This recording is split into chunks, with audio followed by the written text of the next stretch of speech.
Vamos a hablar con Julio Bárbaro, que siempre es un placer charlar con él, analista político. Asumieron los diputados en el Congreso. Julio, ¿cómo te va? Nacho te saluda, buen día.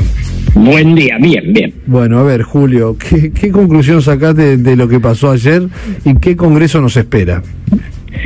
Primero, me dolió mucho, porque yo juré en el 73 y volví a hacerlo en el 83, y el juramento de ayer era la decadencia, la absoluta decadencia, ¿no? La tristeza de... Me pareció como peronista absurdo, irracional y triste los que juraban por los 30 libertad de Cristina. Porque eso suicida. El tipo que dice esos dos datos, también desaparecido, libertad de Cristina, tiene que agregar, seguiré apostando a Milei, porque eso reducía el peronismo el kirchnerismo a un 10%. ¿A cuánto? ¿Qué porcentaje de sociedad soporta esos dos datos? Que además no tienen nada que ver con el destino de la gente, Claro, sino con tu fanatismo.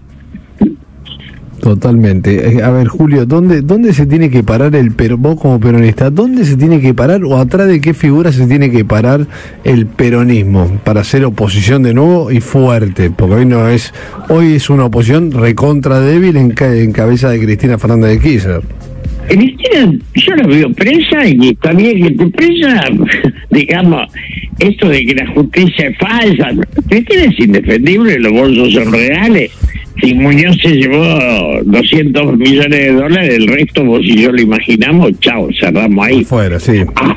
Ahora, cuando Kicillof fue solo en provincia, con la estructura de los militantes, ganó por 14 puntos. Cuando se subieron Cristina y Massa al bote, lo hundieron. Y Cristina, en su balcón, espanta a nivel nacional. Digo, Cristina es el nervio del sostén de Milei. Claro. Porque el balcón de Cristina es el balcón de los que Perón expulsó de la plaza, de los imberbes. Es el balcón de la minoría lúcida, no de la sociedad, del pueblo. ¿Con Massa pasa otro tanto, Julio? O sea, Cristina espanta, saca, y a Milei le viene bárbaro que Cristina esté bailando en el balcón, que sea la oposición. ¿Con Massa pasa algo muy parecido? Massa está en todos sus movimientos más cerca del empresario, de ser un empresario, de ser un político. Sí. Sí, pues siempre se lo vincula a cuestiones más del sector privado que de un nuevo líder político. Ya no es un nuevo líder, sino un viejo líder político. Que además pone tipos que después terminan siendo presos, como, ¿no? El de transporte de provincia, ¿de quién era? De Massa, ¿no? Sí. Entonces, cuando a vos te parecen los que propusiste manchados, es que tenés una concepción no muy purista de la vida. ¿Y dónde tiene que ir a pescar el peronismo, Julio, para vos, como peronista? ¿Dónde tiene que ir a buscar el nuevo liderazgo? En la unidad nacional, básicamente, que ayer no estaba en ninguno de los dos sectores, ayer eran dos bandas, realmente dos sectas de dogmáticos sin cerebro, porque el dogma de Milei es una estupidez. El equilibrio fiscal, usted le preguntó a una persona, su destino es el equilibrio fiscal y se suicida en el acto. Y del otro lado, esto de los desaparecidos que por un número que no sé por qué es un dogma, y Cristina Libre, que es una estupidez. Salir de esos dos lugares, la política es más que el peronismo, ¿no? La política debe instalarse en la propuesta de devolverle a la sociedad la esperanza de un futuro. Yo nací en una sociedad digna, que no tenía ni miseria, ni caídos, ni inseguridad. Yo no conocí la inseguridad hasta los 50 años. Hasta que el menemismo, para mí Menem es la destrucción de la sociedad, peor que la dictadura en Menem.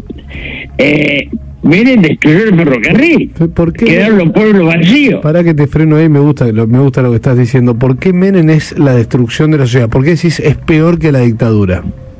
Porque la dictadura era asesina y ahí había terminado. Era lo más grave es matar, obviamente.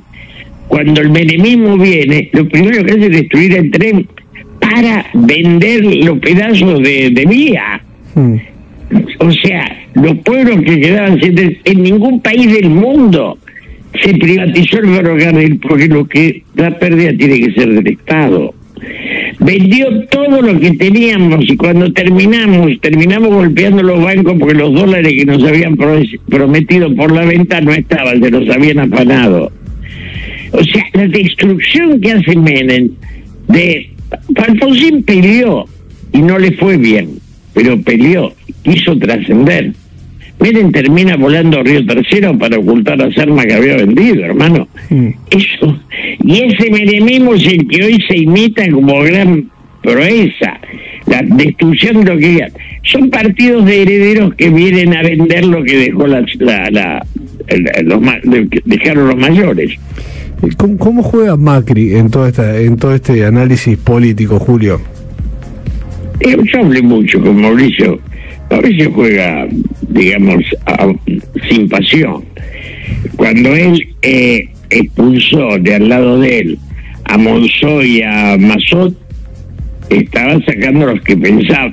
La política, Néstor, es clarísimo, tiene que convocar a los disidentes y ser capaz de conducirlos. Conducir a los alcahuetes lo hace Cristina con Pardelli, lo hace Milei con la hermana y dos giles que tiene al lado, lo hace Macri con los dos. Ahora, los alcahuetes, la difícil, rajan todo.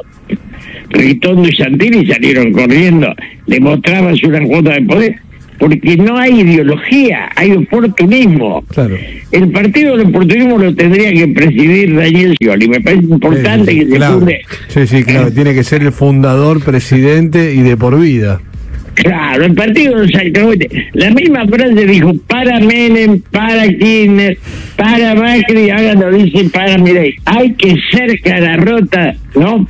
No tiene dignidad, es un indigno existencial ese personaje.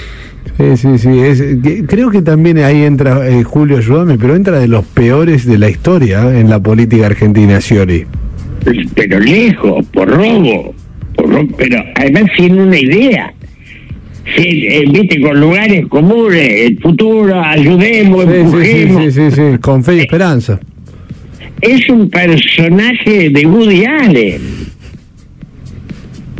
Y está ahí, lo más raro es que Milei lo tenga, lo mantiene, lo sostiene, porque siempre cantando contra la casta. Ayer pasó un poco más de lo mismo, diciendo la casta tiene miedo, y lo tiene a Scioli en su gabinete. La casta son los que piensan, los propios son los que obedecen. Y Scioli es para obediencia de todos, es un obedecedor. Vos ves que le dieron a Santini un carguito ahora, y entonces se lo abandonó a Macri. Todo, ¿no? Cuando Ritondo decía que era el jefe del partido, toda una chantada. Son unos tipos que no tienen dignidad. Ahora, cuando se va achicando el espacio, porque todos dicen acá el acuerdo con los gobernadores.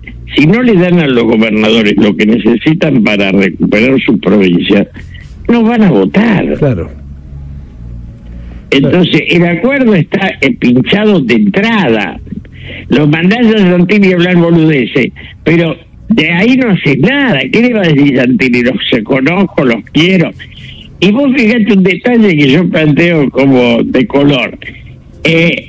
Milei es alcahuete de Trump, y Trump llamó a Magnani, al intendente de Nueva York, que era su peor adversario.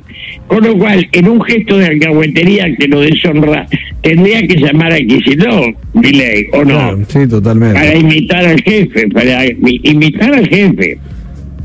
Totalmente. Julio, gracias por este ratito, como siempre.